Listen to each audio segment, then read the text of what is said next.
চলে আসছি আবার একটা সাল, আবার একটা তারিখ, 16ই মার্চ 1993, বউবাজার বিস্ফোরণ, রশিদ খান। হ্যাঁ, তো এটা না, এটা মানে তদন্তে ডেফিনেটলি আমি one of the investigating officers ছিলাম। একটা টিম তৈরি হল, পুরো হোমিসাইড স্কোয়াডই তদন্ত করেছে। কারণ তখন সিডিডি জি ছিলেন সুজিত সান্যাল, তখন প্রমোশন পেয়ে গেছেন। ওসি হোমিসাইড সমীর গাঙ্গুলি ছিলেন, উনি তদন্তভার নিয়েছিলেন। সমীর দা তো এখন নেই আমাদের মধ্যে। তো এটার মানে বিস্ফোরণ হয়েছিল, 69টা বোধহয় লোক মারা গেছে, 45-46 জন ইনজিওর্ড ছিল। আর খুব বেশি দূর তো না, বোধহয় 169 বিবি গাঙ্গুলি স্ট্রিট, মানে যেটা একটা বাইজি বাড়ির গলি বা ছিল। আর সেখানে ওই রশিদ খান তার উল্টো দিকে বাড়িতেই থাকতো। একটা খসখসে গোডাউনও ছিল। সেখানে বোম টোম এই সমস্ত সবগুলোই ক্রুড সব নাকি আইডিএক্সটা ছিল কি, মানে না, পরবর্তীকালে আমরা পেয়েছি। আমি এখন এতটা মনে রাখতে পারবো বলতে পারবো না, কিন্তু সেখানে নাইট্রোগ্লিসারিন বেসড কম্পাউন্ডস আমরা পেয়েছিলাম ঘটনাস্থল থেকে। এটাকে কি বলা যেতে পারে, নাইট্রোগ্লিসারিন বেসড কম্পাউন্ড? মানে নাইট্রোগ্লিসারিন বেসড হচ্ছে একটা নাইট্রোগ্লিসারিন একটা জেলি টাইপের পদার্থ। এটা তো খুব হাই এক্সপ্লোসিভ তৈরি করা যায়, খুব খারাপ। আর এই এলাকাটা তো পুরোটাই হচ্ছে সমাজ বিরোধীরা দখল করে রেখেছিল। সবই হচ্ছে রশিদের আত্মীয় স্বজনরাই ছিল। আজিজ ওর মেন রাইট হ্যান্ড ছিল, আরও অনেকে ছিল, গুলজার ছিল। আর বোম তৈরি করতো পান্নালাল জয়সওয়াল খিদিরপুরের। ওরকে টাকা পেতো, করে নিত, খুব ভালো বোম মেকার। তো এই কেসে এই যে এত বড় ঘটনা, সেই সময় নাকি বাম আমলের অনেক নেতা মন্ত্রী তাদের সঙ্গে নাকি রশিদ খানের ওঠা বসা ছিল। তো এত ডিটেলস আমি বলতে পারবো না। বলবেন না? ঠিক, এত বলতে পারবো না, কারণ আপনার ইনভেস্টিগেশন তো ওই পার্টে ছিল না। আমি যেটা তদন্ত করতেন, সান্যালবাবু যেটা বলতেন, সমিতদা যেটা বলতেন, সেই পোর্শনগুলো আমরা ইনভেস্টিগেশন করতাম। সমিতদা আজকে আমাদের মধ্যে নেই, কিন্তু তবু একটা কথা বলি, সে সময় নাকি এটা ডায়েরি পাওয়া গেছিল, খুব মারাত্মক। এটা কি হবে? সেটা ঠিক এই মুহূর্তে আমার পক্ষে বলা সম্ভব। ঠিক। পরবর্তী আরেকটা ঘটনা, 25শে ডিসেম্বর 1991, ভবানীপুর থানার শরৎ বোস রোডের রামেশ্বর অ্যাপার্টমেন্টে খুন হয়েছিল এক দম্পতি। এটা একটা খুব মানে একটা এলিট সোসাইটিতে একটা আলোড়ন ফেলে দেওয়া কেস, ক্রাইম একদম। এবং মাল্টি স্টোরিডগুলো সুরক্ষিত অবস্থায় থাকা সত্ত্বেও কত যে সেখানে ল্যাচেস আছে, কত ফলস আছে, সেটা এই কেস তদন্ত না করলে হয়তো আমরা বুঝতে পারতাম না। এবং আর একটা জিনিস চলে, যে একটা এক্সট্রা ম্যারিটাল রিলেশনশিপ, সেটা একটা অভিজাত পরিবারের মধ্যে কীভাবে গড়ে উঠেছিল, তার একটা পূর্ণাঙ্গ যেমন ইতিহাস, তার সাথে সাথে তার পরিণতিও কি হতে পারে, সেটাও কিন্তু এই কেসের মধ্যে ফুটে উঠেছিল। সেটা খুব সম্ভবত 25শে ডিসেম্বর। ঠিক, 25শে ডিসেম্বর 1991। হ্যাঁ। কি দেখেছিলেন ঘরে গিয়ে, ওই ফ্ল্যাটে গিয়ে? সেখানে ঢুকেই আর কি ফ্ল্যাটটা, ডান দিকে একটা স্টাডি রুম আছে, সেখানে পড়ে আছেন, গলায় একটা ওই শাল পেঁচানো, মুখ দিয়ে রক্ত বেরোচ্ছে, কার্পেটের উপর পড়ে আছে, জলের বোতল আছে, সিডিগুলো চলছে, এসব আছে। তারপরে বেডরুমটাতে গিয়ে দেখা যায় যে মহিলা নাইটি পরেই আছেন, কিন্তু অনেকটা হাফ রোল্ড মতো, গলায় একটা সিল্কের শাড়ির একটা অংশ আটকানো, একটা ফ্যানে আটকানো, আর বিছানার উপরে পড়ে আছেন। ওখানে সোনাদানার বাক্সগুলো সব স্ক্যাটার্ডলি পড়ে আছে, আলমারিগুলো ভাঙা, মনে হচ্ছে কিছু ধারালো অস্ত্র দিয়ে আলমারিগুলো খুলেছে এবং ওই কাঠের চিপসগুলো বেরিয়ে রয়েছে। ওখানে এইগুলো দেখলাম, এখানে মার্ডার ফর গেইন মনে হচ্ছে। এটা তখন ইনিশিয়ালি তো মার্ডার ফর গেইন মনে হচ্ছে। কে করবে এত বড় একটা জায়গা, যে সুরক্ষিত জায়গা, আর সেই সুরক্ষিত জায়গায় মার্ডার ফর গেইন, বড় লোকের জায়গা। তদন্ত তো শুরু হয়। ওটা ছিল বোধহয় 11 তলা বিল্ডিং, মানে 4টে করে ফ্ল্যাট, মানে 44টা ফ্ল্যাট। প্রত্যেকটা ফ্ল্যাটের লোকদেরকে জিজ্ঞাসাবাদ করা, সেই অনুযায়ী সার্ভেন্ট কোয়ার্টার আছে, বাপস। সেই সার্ভেন্ট কোয়ার্টারগুলোকে জিজ্ঞাসা করা তাদের লোকজনকে, এবং সেরা ওখানেই থাকে। গাড়ির ড্রাইভার, এক একটা বাসিন্দা, তখন এত ক্যামেরা ট্যামেরা এর সমস্ত ব্যাপার নেই, ক্লোজ সার্কিট ক্যামেরা নেই, কিছু নেই, সার্ভিলেন্স নেই, ইন্টারকম ছাড়া মোবাইল টোবাইল কিচ্ছু নেই। এই কেসে আপনার বদলে গেল কখন, কখন মনে করলেন যে এটা মার্ডার ফর গেইন নয়, আরো কিছু আছে? এইটা যখন ওনাদের ওখানে দুজন মহিলা কাজ করত, এই দুজনকে আমরা লালবাজারে নিয়ে এসে জিজ্ঞাসাবাদ করতে শুরু করা হয়। আমি সান্যালবাবু জিজ্ঞাসা করি, এদের কাছে দুটো জিনিস বেরিয়ে আসে। তাতে দেখা যাচ্ছে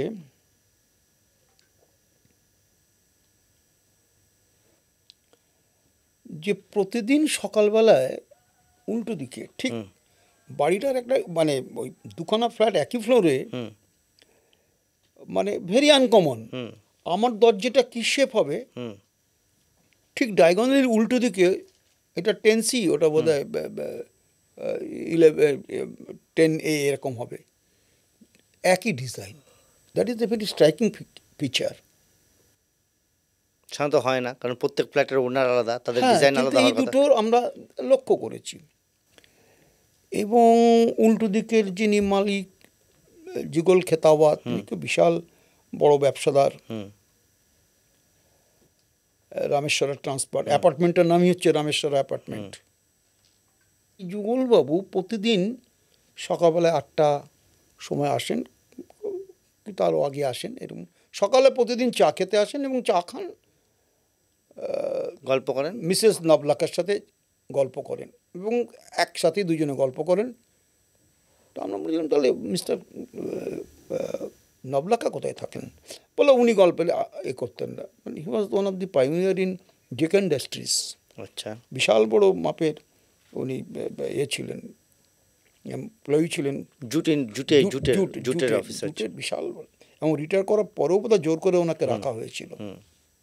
গ্যাঞ্জেস কি একটা আছে কোম্পানি।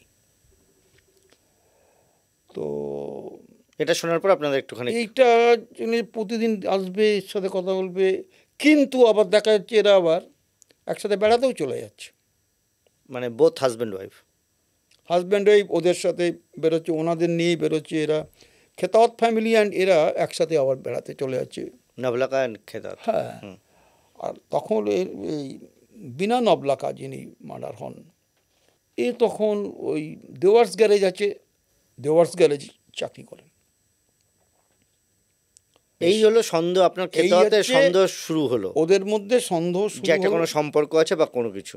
এইবার আর একটা জিনিস, ওপি ভুয়ানিয়া বলে এক ভদ্রলোক থাকেন, তিনিও কিন্তু খুব বড় ব্যবসাদার, সব ব্যবসাদার। ওপি ভুয়ানিয়া স্ত্রী আমাকে, যারা একদম লিটারালি বলছেন যে আমাকে একটা ফোন পেলাম, মানে 25 তারিখ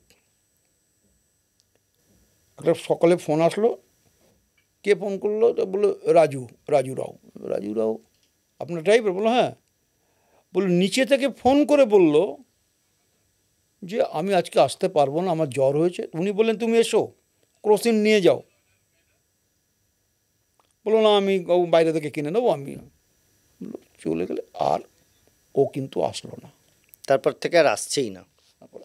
ফলে এই রাজুকেও একটা সন্দেহ হলো। এইবার রাজুর সম্পর্কে গিয়ে জানা যাচ্ছে, রাজু আবার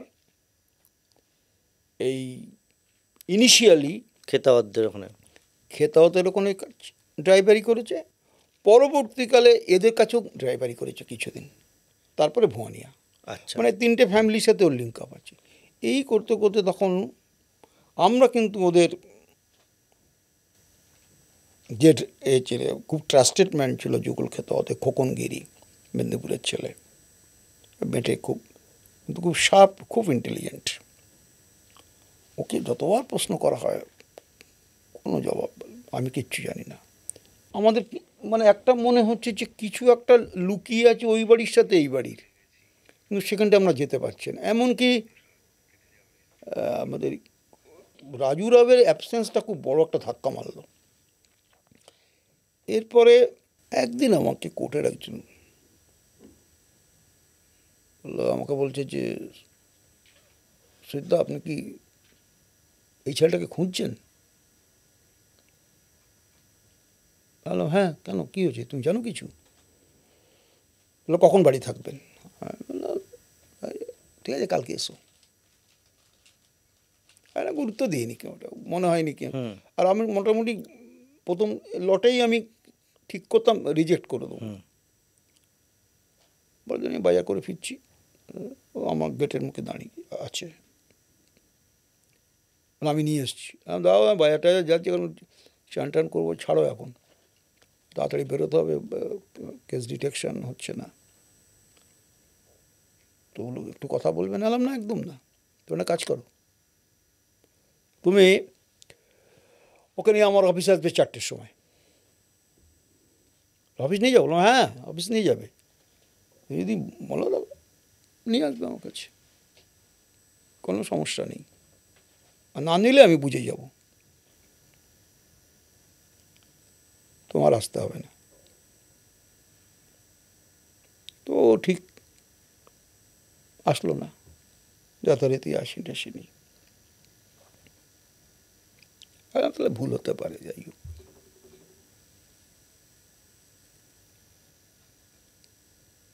এদিকে আমাদের উপর চাপটা তখন এত বেড়ে যাচ্ছে, প্রসূনবাবু প্রতিদিন ফোন করে বলছেন সুজিত আমার দিল্লিতে মিটিং আছে, আমি যেতে পারছি না, তুমি লাস্ট ডেট, আমরা কী বলবো কমিশনারকে, তুমি পারবে কি পারবে না? আমি সব করে দেবো, দাঁড়ান। আমি সান্নালুকে সকালের ঘটনা বললাম, তুই ছেড়ে দিলি? আমি ছেড়ে দিই না, ঠিক দেখুন না কী হয়, আমার কনফিডেন্স আছে। এর মধ্যেই খবর আসলো ওই ওখানে যেতে ভয় পাচ্ছে, আপনি যদি অমুক জায়গায় থাকেন ও কিন্তু ওখান থেকে আপনি অ্যারেস্ট করতে পারবেন, এই রাজুকে তুলে নিলেন, কিন্তু আপনি প্লেন ক্লথে থাকবেন, ও অমুক জায়গায় ওকে অ্যাভেলেবেল হবে। কিন্তু ও সেটা জানে না যে আপনি আসবেন। আমি কিছু বলোনি তো? বলো না, কী জামা পরে থাকবে রাখবে, ওখানে ও সেট ফেট গায়ে এটা ওটা করে, আপনি ওখানে গেলে পাবেন। ওই জায়গাটা এখন শেল্টার নিয়েছে, একটা জায়গা বললো। চলে গেলাম বিকেলে, তুলে নিলেন রাজুকে। তারপরের দিন রাজুকে পেয়ে গেলাম। ফাইন। রাজু কি বলে দিল পুরো ঘটনাটা? এইবার রাজুর না, আমাদের পুরো না, রাজু কিন্তু প্রথমে ঘটনাটা যখন বলেছে তখন এক্স্যাক্টলি আমি আর সান্যালবাবু বসে আছি ওনার ঘরে। সান্যালবাবু বিশ্বাস হচ্ছে না যে ঘটনা তো কাগজে বেরিয়ে গেছে অনেক কিছু, এ কি কোনো টিউটার হয়ে আসলো আমাদের কাছে? That is the intelligence of সান্যালবাবু। হঠাৎ ওকে একটা এমন প্রশ্ন করলেন, আচ্ছা